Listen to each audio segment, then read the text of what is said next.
rhubarb time. Hello, welcome to my channel. Today we're gonna be making old-fashioned rhubarb cake and it's gonna be delicious. So let's start. Today I'm gonna be reading the recipe off of my laptop. It's an old family recipe and I'm trying to convert all my family's old recipes from their old cookbooks into a file that we can share with the entire family. And I'm just gonna make videos documenting it along the way.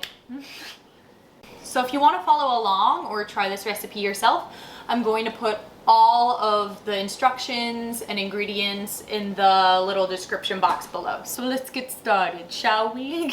First step I did off camera. It's just preheating your oven to 350 degrees and making sure your wire rack is in the middle of your oven. Another thing you can do beforehand is you can just grease and flour your pan with some Crisco and some flour, and then you can start the recipe. Everything you're going to need for this recipe is as follows: 2 cups all-purpose flour, 1.5 cup sugar, 1 cup sour milk. I'll get to that in a second. You don't have to let your milk sour in real life. 1 egg, 1/2 cup of vegetable shortening, 1 teaspoon of baking soda, 1 teaspoon of vanilla, 1 teaspoon of salt, and then 2 cups of rhubarb floured into inch-size slices, and I have a little more left. Then later on for the topping, the best part, you're gonna need 1/3 cup of sugar and 1 teaspoon cinnamon. First thing that you're going to want to do is make that really weird ingredient sour milk, and it's actually not that bad. It's kind of like if you put sour cream into something, or you would put Greek yogurt into something. It's not, don't get grossed out by it. We add it to delicious things all the time. So you're gonna take your 1 cup of milk and then you're gonna add 2 tablespoons of vinegar. 1, 2. And then you're just gonna let that sit while you do all your other ingredients, so then it will hopefully curdle. So while our milk is curdling, we're gonna move on to the second step, and that is to beat together our sugar and our shortening and then add our egg in. So for that, I'm going to be using my stand mixer, so give me a sec. So, why is it so heavy? So what you're gonna do with the stand mixer is you're going to beat your sugar and your vegetable shortening together until it's light and fluffy. You can use a hand mixer for this. I have before. This is actually the first time I've done it with a stand mixer, so we're gonna see how it turns out. Yeah. Shortening going in, then 1.5 cups of sugar. That's what makes it so good. Make sure everything gets down in there, so it's all gonna be whipped together. Ooh. I'm gonna turn this off now. This has been going for a minute. The sugar and the shortening look combined, kind of like sand in a way. And now the next step is to crack your egg and add it in. And then I'm going to mix it again on medium until the whole thing is white and fluffy. Looking good. All right, so this has been going for about another minute. It's very light and fluffy. You can scrape down the bowl again if you want, but mine is looking pretty good. The next step is to add the sour milk, and hopefully by now it's curdled some. So we're gonna beat on low and gradually add this milk in and hope it doesn't do that thing where it, whoa, that was really not gradually, but it looks okay. It doesn't look like it was that bad. All right. So I'm gonna push this to the side and rearrange a few things. With that pushed aside, I'm now gonna combine my dry ingredients in this separate bowl, and that's gonna be 2 cups of flour, 1 teaspoon of salt, and 1 teaspoon of baking soda. And then you're just gonna whisk that together. Bringing big boy in with this to help me put the dry ingredients in. I'm now gonna add all the dry ingredients I just put together into my milk, sugar, vegetable shortening mixture. So I'm just gonna be on low because I don't wanna overbeat this. That was pointless, it went right over the side. Abandoned plot. Oh yeah, that's way better. That looks good. Now, just on low, since that's all combined, we're just gonna add our 1 teaspoon of vanilla.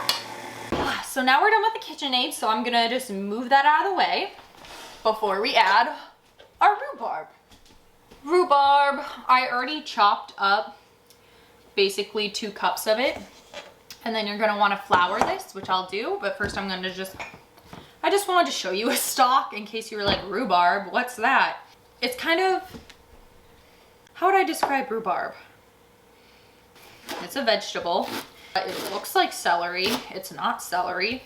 When it's cooked into this cake, it's kind of tart and it's really delicious. I know people have made pies out of it on the Great British Bake Off. It's so good. I asked my mom if she had this recipe a lot. She grew up in Wisconsin, and it's just something she made in the spring every year because that's when rhubarb's in season. So now I'm gonna add the flour and just kind of toss the rhubarb with your clean hands in it. I don't know why my mom let me do this when I was a kid because my hands were definitely not clean. All right, so now the rhubarb is all floured and this will keep it all from sinking to the bottom of our cake and just kind of stay suspended and nice. And we're just going to put it into our cake batter, fold the rhubarb into our batter, and then once we put this in its pan, I'm gonna show you how to make the topping for it, which is the best part in my opinion. Give me a second, I have to wash my hands, they're disgusting. All right, now that my hands aren't filled with rhubarb and flour anymore, you're just gonna kind of finesse all of this delicious batter into your prepared pan. Make sure you get all the batter, all the rhubarb. You don't want to waste any. But if you leave a little in the pan just so you can eat it, that's okay. I mean, don't, because there are definitely a raw egg in this, but like. All right, so the next step is the topping. So we're gonna move that aside and we're just gonna measure this out right here because I don't want to do any more dishes. So you're gonna take 1/3 of a cup of sugar, and also you're gonna take 1 teaspoon of cinnamon, and then you just stir it all together. All right, and now this is where the magic happens. So you take your topping and just sprinkle it over the entire cake. This is a Midwestern recipe, so don't skimp on the sugar. Sugar, spice, and everything nice, baby. That's what this cake is. All right, so we're gonna pop this bad boy in the oven for 35 to 45 minutes or until a cake tester comes out clean, or a toothpick, whatever you have in your kitchen at the time. And then I'm gonna show you what it looks like when it's all done. All right, so it's been more like 40 or like 42 minutes, so closer to 45 with my oven, but now whenever I test it, it comes out clean, unless I poke some rhubarb. So now I gotta let it wait 10 minutes and then we can cut on into it. This is the cake right out of the oven. The cake's a little hard to cut because it's so moist because of all the rhubarb we shoved in there, but it's still delicious, I promise. Here you see me bringing out the vanilla ice cream. This cake is so good with vanilla ice cream, and I chose bourbon vanilla because I felt just a tad bit bougier than usual. Boop, boop, boop, boop, boop. All right, let's try this puppy. That's really good. That's it.